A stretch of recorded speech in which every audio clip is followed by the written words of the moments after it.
You are standing in a cold stone room in Padua, Italy, in the year 1609. It is past midnight. A man leans over a strange wooden tube, one eye pressed against a small circle of metal. His hands are shaking, but not from the cold. He has just pointed this tube at the moon, and what he sees breaks every rule he was ever taught. The moon is not smooth. It is not a perfect, polished pearl hanging in the sky, the way the greatest minds in history insisted it had to be. It is scarred, cratered, mountainous, rough like the surface of the earth beneath his own feet. His name is Galileo Galilei, and for centuries people will remember this moment as the night the universe cracked open. But almost no one will ask the real question. How did a man in 1609, with no satellites, no computers, no modern optics laboratory, manage to see mountains on a rock 238,000 miles away? For 2,000 years, humans had stared at the night sky with nothing but their own eyes. Aristotle taught that the heavens were flawless, perfect spheres, perfect motion, perfect and unchanging. To question this was not just wrong, it was dangerous. Astronomers before Galileo tried everything. They built massive instruments, giant quadrants, enormous armillary spheres, some as tall as a two-story building. Tycho Brahe, working in Denmark just decades earlier, constructed an entire castle observatory called Uraniborg, filled with the largest and most precise naked-eye instruments ever built. He mapped stars with incredible accuracy.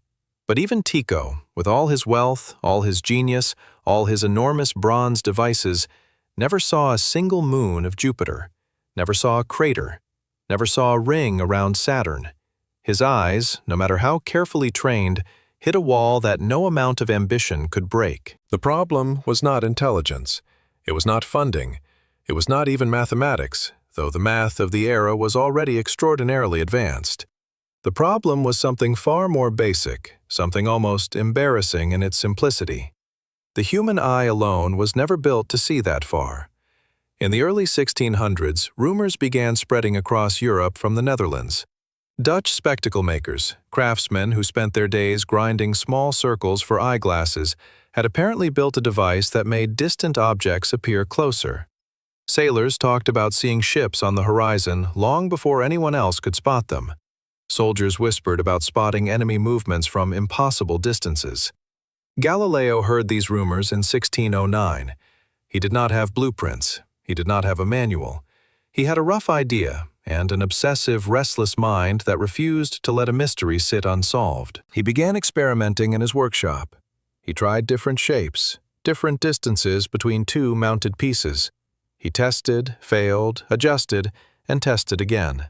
Within days, he had built a device that could magnify objects roughly 3 times. Then he pushed further, 8 times, then 20 times magnification, a level no one else in Europe had achieved. He turned it toward the sky, and everything the ancient philosophers had claimed for 2,000 years began to collapse in a matter of weeks. But here is the part almost no textbook fully explains. What actually allowed Galileo to see those mountains, those moons, those rings, was not his brilliance alone. It was not his obsession. It was not even the tube he built to hold everything together.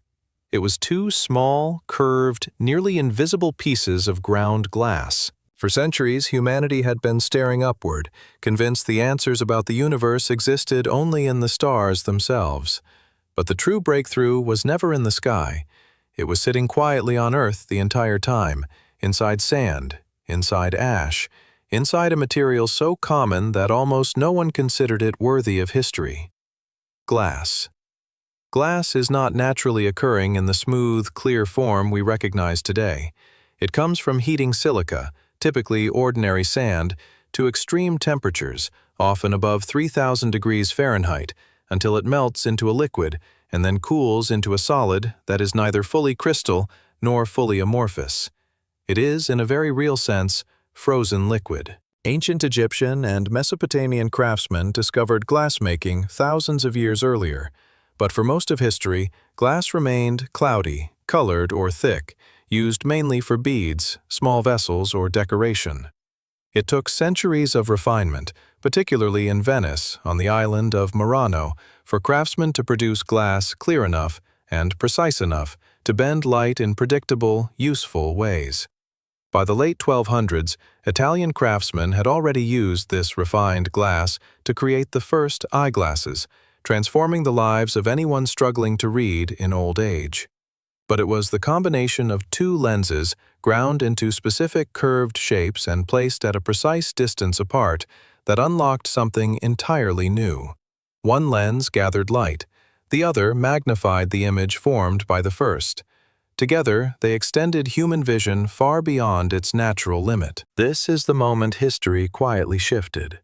The lens Galileo used to see Jupiter's 4 moons in January of 1610 depended entirely on centuries of glassmaking knowledge passed down through generations of anonymous craftsmen who never touched a telescope in their lives. Without properly refined glass, there is no telescope. Without a telescope, there are no observed moons circling Jupiter. Direct, visual proof that not everything in the universe orbits the Earth. Without that proof, Galileo has far less ammunition to support the Copernican model of the solar system, the idea that the Earth revolves around the Sun. And once you see it this way, everything reorganizes. The Catholic Church's resistance to Galileo was not simply resistance to an idea. It was resistance to what 2 pieces of curved glass had allowed a human eye to witness directly, undeniably, with no room for theological interpretation. Glass did not stop there. The same principles that built the telescope also built the microscope. In the 1670s, a Dutch cloth merchant named Antony van Leeuwenhoek used carefully ground glass lenses to observe something no human had ever seen before: tiny living organisms moving in a drop of water. Bacteria, microorganisms, an entire invisible universe existing on the surface our own bodies, waiting silently for glass to reveal it. Glass carried light through the first eyeglasses, restoring vision to millions who once lost the ability to read or work as they aged. Glass formed the prisms Isaac Newton used to split white light into a rainbow of colors, proving light itself was made of a spectrum, a discovery underlying modern physics. Glass built the first mirrors precise enough for large reflecting telescopes, eventually leading to the observatories that discovered other galaxies entirely. During long ocean voyages, glass lenses inside navigational instruments helped sailors chart position by starlight, expanding trade routes across entire oceans. In hospitals centuries later, glass would form the fiber optic cables carrying light-based signals for modern endoscopy, letting doctors see inside a living human body without invasive surgery. Every one of these breakthroughs traces back to the same humble starting material: sand. Heated, melted, cooled, and shaped with patience and precision. Today, glass surrounds you so completely that you likely forgot it was ever a mystery at all. The screen you might be watching this on is glass. The windows filtering sunlight into your room are glass.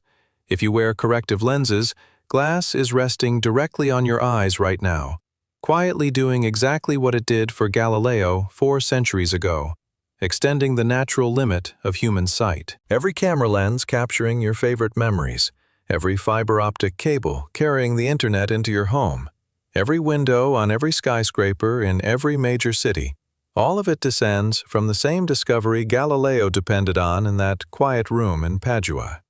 He looked at the moon and saw mountains. He looked at Jupiter and saw moons that proved the Earth was not the center of everything. But what he was truly looking through, what made the entire revolution possible, was never his own eyes. It was sand, melted into silence, curved into glass, waiting patiently for someone bold enough to look through it and finally understand what had been there all along.